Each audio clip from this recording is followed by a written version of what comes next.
कभी ईरान पर हमले और कभी अचानक जंगबंदी का ऐलान। इस दफ़ा भी ट्रंप की जानिब से जंगबंदी का ऐलान किया गया, लेकिन सवाल पैदा होता है कि आखिर इस दफ़ा अचानक जंगबंदी क्यों की गई? क्या ईरान के हाथ अमेरिका की अहम तनसीबात की कोई फहरिस्त लग चुकी है? इस बारे में अज़हर अली खान से बात करते हैं। अज़हर भाई, ट्रंप हमले करता है, उसके बाद अचानक जंगबंदी का ऐलान कर देता है और इस दफ़ा तो सुनने में आ रहा है कि ईरान के हाथ कोई अहम तनसीबात है अमेरिका की, उनकी एक फ़हरिस्त लगी है जिसे वो निशाना बनाने जा रहा था। इसकी वजह से ट्रंप ने अचानक जंगबंदी का ऐलान किया। डोनाल्ड ट्रंप क्या कर रहे थे? डोनाल्ड ट्रंप कह रहे थे कि इस वीकेंड पे हम कुछ बड़ा करेंगे। इसका मतलब ये था कि बहुत सारे लोग इस बात को प्रिडिक्ट कर रहे थे। खुद इसराइल भी बिल्कुल तैयार बैठा था कि इस वीकेंड पे जो गुजर गया है, बहुत बड़ा हमला करना है ईरान पे। अब किस तरह का करना है, ये अमरीकी फोर्सेस को डिफ़ाइन करना था और उन्हीं को तय करना था। लेकिन डोनाल्ड ट्रंप जो हैं वो इससे पीछे हट गए और अब अचानक कह रहे हैं कि बहुत मामला सही हो रहे हैं, अब बातचीत सही डगर पे जा रही है, तो मैं उसको मौका देना चाहता हूँ। लेकिन असल बात यह है कि 2-3 एंगल्स इसके इस तरह के हैं जो बता रहे हैं वाज़े तौर पे कि ईरान की तैयारी इतनी गैर मामूली थी कि जब डोनाल्ड ट्रंप को उसकी तफसील पता चलना शुरू हुई तो उनके होश उड़ गए और उसके बाद उनको एक बार फिर ब्रेक लगाना पड़ा और उन्होंने कहा कि अगर हम इसके साथ दोबारा जंग में गए ईरान के, तो ना सिर्फ असलहा तबाह होगा, हमारे आदाफ तबाह होंगे, बल्कि अब अगर हमने किसी और तरह का मिस एडवेंचर किया तो फ़ौजी भी बहुत बड़ी तादाद में मारे जाएंगे। अब उसकी तफसील ये है कि सबसे इंपॉर्टेंट बात तो ये है कि म्यूनिशंस ख़त्म हो गए, स्टॉक पाइल्स ख़त्म हो गए, किसी तरह के इंटरसेप्टर्स मिसाइल नहीं हैं, तो आप किसी बहुत बड़े कॉन्फ्लिक्ट के अंदर अब ईरान के साथ नहीं जा सकते। ये बात अमेरिका की फ़ौज ने खुद लिख कर भी दे दी है, ब्रीफिंग्स में भी बता दी है। डोनाल्ड ट्रंप बिल्कुल क्लियर हो गए। इससे अगली बात यह है कि वहाँ पर ईरान की फ़ौज ने कुछ ऐसे अहदाफ तय कर लिए थे कि जिन अहदाफ को उड़ाना था और उसके बारे में सीरियस किस्म की एक मुशावरत मुकम्मल कर ली गई थी। जो उसकी हाईएस्ट लेवल पे क़यादत है ईरान की, वो ये बात कर रही थी कि अगर इस तरह का कोई हमला किया गया जिसमें हमारे इंफ्रास्ट्रक्चर को नुकसान पहुँचाया गया, हमारी स्ट्रेटेजिक अहमियत की हामिल लोकेशंस को हिट किया गया अमेरिका की जानिब से, कोई ऐसा पानी का ज़ख़ीरा हो सकता है, कोई ऐसे पावर प्लांट्स हो सकते हैं, कोई ऐसी अहम तरीन फ़ौजी तनसीब हो सकती है। कोई सिविल इंफ्रास्ट्रक्चर की बातें भी हो रही थी कि उनको निशाना बनाए जाने की बातें की जा रही हैं, जैसे पानी के प्लांट्स हैं, जैसे पुल हैं, सड़कें हैं, कुछ निशाना बनाए भी उन्होंने, लेकिन कुछ मज़ीद जो है ना उनको भी निशाना बनाने की बातें हो रही थी। जी बिल्कुल, कुछ ऑयल फैसिलिटीज़ को भी इसमें आप ऐड कर लें। कुछ ऐसे पावर स्टेशंस थे जो कि तवानाई के ज़ख़ीरा थे और वहाँ से वो बिजली की फराहमी हो रही थी। तो इन सब को तबाह करने का मतलब ये था कि ईरान को घुटनों पे गिराया जाए। तो ईरान ने कहा कि इससे पहले कि आप ये सब चीज़ें करें, हम आपको ये वाज़े तौर पे दो टोक अल्फाज में बता देना चाहते हैं कि अगर आपने इस तरह का कुछ किया तो न सिर्फ आपकी फ़ौज पिटेगी, पानियों में पिटेगी, मुख्तलिफ एयर बेसिस पे मशरिक़ वस्ता की जैसे वो पिट रही है, मार खा रही है, उसी तरह खाएगी, बल्कि हम कुछ अहम तरीन इंफ्रास्ट्रक्चर उड़ा देंगे आपका, जो मिडल ईस्ट के अंदर आपके लिए बहुत ही अहमियत का हामिल है। तो यहाँ पर अज़हर भाई ये सवाल पैदा होता है कि आखिर वो अहम तरीन इंफ्रास्ट्रक्चर कौन सा था जिसकी खबरें सामने आने के फ़ौरन बाद जो है ना वो ट्रंप को हाथ रुकना पड़े, और उस इंफ्रास्ट्रक्चर के बारे में इतलात कैसे पहुंची ट्रंप के पास? देखें, सबसे इंपॉर्टेंट चीज़ ये है कि मिडिल ईस्ट के अंदर बहुत अहम तरीन इंफ्रास्ट्रक्चर बिछा हुआ है और इसको पहले भी ईरान अपनी हिट लिस्ट पर रखने के बाद बता चुका, और उसके बाद कोई कहीं ज़रूरत महसूस हुई तो उसने हिट भी किया, नुकसान भी पहुंचाया, और वो छोटे छोटे जो नुकसानात थे ना वो मिलियंस ऑफ डॉलर्स के नुकसानात हो गए। तो अमेरिका को पता चल गया कि इस तरह की कोई कार्रवाई अगर ईरान आइंदा भी करने जाएगा तो वो सबसे छोटा हदफ भी अगर कोई होगा तो वो मिलियंस ऑफ डॉलर्स का होगा। इसीलिए उन्होंने बहुत एहतियात बरती। अब मामला ये है कि तमाम इत्तेहादियों ने जब ये सुना कि ईरान इस तरह का कोई अटैक कर सकता है तो उन्होंने कहा भाई हमारे मुल्क में अब मज़ीद हम क़यामत बरसती नहीं देख सकते और आपकी वजह से तो बिल्कुल भी नहीं देख सकते, इसलिए आप ज़रा अपने आप को ना लगाम डाल लें।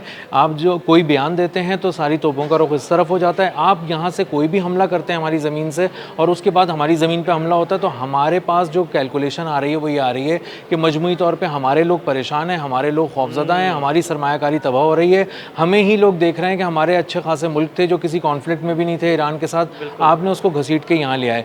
अब जो आपने पूछा कि कौन कौन से इंफ्रास्ट्रक्चर हो सकते थे, वो इंफ्रास्ट्रक्चर पावर के थे, एनर्जी के इंफ्रास्ट्रक्चर थे, ऑयल के इंफ्रास्ट्रक्चर थे और कुछ ऐसे इंफ्रास्ट्रक्चर थे जो आँख के बदले आँख वाले थे, यानी मतलब शामिल नहीं थे। अगर पानी के ज़खायर पे यहाँ हमला किया जाता ईरान पे, obviously तो वो उधर हमले वहाँ करेगा। और ईरान के हमले इसलिए ज़्यादा ख़तरनाक हो सकते थे क्योंकि अगर ईरान के पानी के ज़खायर को आप उड़ाएंगे, इसका मतलब है कुछ हज़ार या कुछ लाख लोगों को इसका नुकसान हो सकता है। लेकिन ईरान फिर भी कहीं ना कहीं से पानी अरेंज कर लेगा। लेकिन पूरा जो कुवैत है मिसाल के तौर पे, उसका तो सारा मुख्तलिफ और सिलसिला ही समंदर से चलता है। समंदर के करीब उनके प्लांट्स लगे हुए हैं जहाँ से पानी साफ करते हैं प्लांट्स, और वो पानी उनको मिलता है लोगों को। जी 90% तक उनकी डिपेंडेंसी है डिसैलिनेशन प्लांट्स के ऊपर। समंदर से पानी को मीठा करते हैं, वो फिर लेते हैं, फिर इस्तेमाल करते हैं। और अगर आप उस प्लांट को कहीं से नुकसान पहुंचा दें तो इसका मतलब है कि पूरा जो खित्ता है वो पानी से महरूम हो जाएगा। तो ये बहुत बड़ा मिलिट्री हदफ है जिसके बारे में सिर्फ बता देना ही बहुत है, हमला करना तो बहुत ही तबाहकुन है।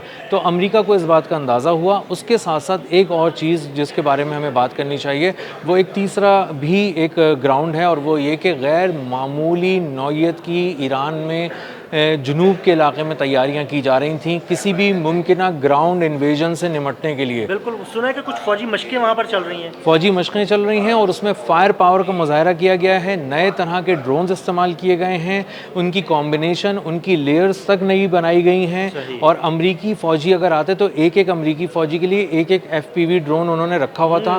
तकरीबन 8 किलो बारूद फ़ी फ़ौजी के हिसाब से अगर उसको फायर किया जाए, जिस तरह हमने देखा कि लबनान में भी हिजबुल्लाह ने किया है उस तर्ज के हमले, तो उसके अलावा जो आपके रॉकेट लॉन्चर्स थे, उसके अलावा जो स्नाइपर्स थे, इसके अलावा पूरे स्क्वाड बनाए गए थे। और उन्होंने इन सब से निमटने की, किसी मकाम पे पहुंचने की, उसके बाद वहां से हमला करके जो मोबाइल लॉन्चर्स थे उसके ज़रिए आप फायर किया आपने मिसाइल्स, और उसके बाद उन लॉन्चर्स को लेके गायब हो गए। जिन लोगों के कंधों पे रख के आपने फ़ौजियों के वो मिसाइल फायर किए वो भी लेके आप गायब हो गए। तो आपकी जो मिलिट्री की एक तरह से कह लें अलाइनमेंट महदूद पैमाने पे वो इतनी जल्दी चेंज कर सकता था ईरान की, ये हैरान करती है अमेरिका को। तो अमेरिका का वो जो एक ख्वाब है बहुत अरसे से, जिसके बारे में वो हर 2-3 हफ्ते के बाद कहता है कि हम ज़मीन पे उतरेंगे, हम इसके यूरेनियम की तरफ जाएंगे, वो ख्वाब ही रहेगा, ऐसा मुमकिन नहीं हो सकता। वो ख्वाब ही लग रहा है। क्योंकि पिछले 4 महीने से डोनाल्ड ट्रंप हर दफ़ा एक नई ब्रीफिंग लेने की कोशिश करते हैं कि शायद मेरी फ़ौज कुछ नई चीज़ बता दे, लेकिन असल में वो बताने से कासिर हैं। वो बार बार यही कहते हैं कि उसका यूरेनियम इंतहाई महफूज तरीन जगह पर है, वहाँ आप नहीं पहुँच सकते। ईरान की जो मुख्तलिफ ज़मीनें हैं वो गैर महफूज हो चुकी हैं। आप सहरा में भी गैर महफूज हैं, पहाड़ों के पास उतरे तो भी गैर महफूज हैं, शहरों में तो उतरने का सवाल ही पैदा नहीं होता आपके। और उसकी तैयारी ईरान ने की है कि कितनी तेज़ी से वो अपनी डिप्लॉयमेंट कर सकता है किसी नए इलाके के अंदर। ये जो साउथ में उन्होंने अपनी पूरी एक मशक की है, इसके ज़रिए उन्होंने आदिल भाई ये बात भी करने की कोशिश की है कि कितनी तेज़ी से हमारी फ़ौज वहाँ पे पहुँच सकती है, हेलीकॉप्टर से नीचे उतर सकती है, और उतरते ही उसको मकामी सपोर्ट किस तरह से फ़ौज की मिलेगी, थोड़ी जो वहाँ फ़ौज मौजूद है, और किस तरह फिर वो लोग अचानक ड्रोन्स के ज़रिए, शॉर्ट रेंज बैलिस्टिक मिसाइल्स के ज़रिए, स्नाइपर्स के ज़रिए, मुख्तलिफ़ किस्म के लॉन्चर्स के ज़रिए इस तरह का हमला करेंगे कि जो फ़ौज ज़मीन पर उतरने की कोई मिस एडवेंचर करने की कोशिश करेगी उसको संभलने का मौका ही नहीं मिलेगा। और इसीलिए डोनाल्ड ट्रंप को बताया गया है कि अगर आपने ज़मीन पर फ़ौज उतार के कुछ करने की कोशिश की तो कम से कम हज़ारों फ़ौजी आपके एक साथ वो ख़त्म हो जाएंगे, चाहे वो जितने भी तरबियत याफ्ता हों। बहुत शुक्रिया अज़हर भाई ने बड़ी तफसील के साथ इस सारे मामले पर रोशनी डाली। मज़ीद अपडेट्स के लिए मैं फॉलो करते रहें। अदील अहमद और अज़हर अली ख़ान को इजाज़त दीजिएगा। अल्लाह हाफ़िज़।